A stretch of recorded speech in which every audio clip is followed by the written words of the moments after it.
प्यार कहाँ है। गौरी की माँ एक छोटी सी दुकान चलाती थी और उसी में घर का खर्च चल जाता था।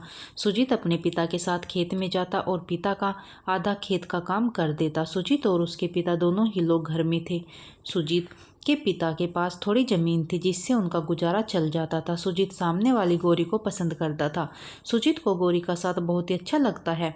दोनों बहुत ज़्यादा वक्त एक साथ में बैठकर बिताते थे। एक दिन सुजीत ने कहा कि गौरी, अपनी माँ से हमारे बारे में बात करो कि हमारी शादी कर दे। इस बात को सुनकर गौरी ने कहा, ठीक है, एक दिन मैं बात कर लूँगी और तुम भी अपने पिता से बात जरूर करना। अगर वो मान जाते हैं तो हमारी शादी हो सकती है।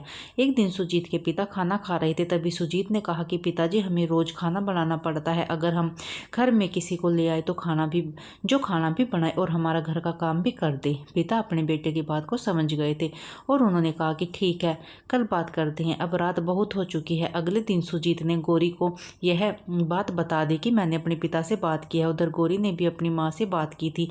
गौरी की माँ ने कहा कि कल मैं सुजीत के पिताजी से बात करती हूँ और जल्दी ही हमारी शादी हो जाएगी। अगले दिन गौरी की माँ सुजीत के पिता से बात करने आई और सुजीत के पिता भी इस बात को मान गए। दोनों की शादी हो गई है।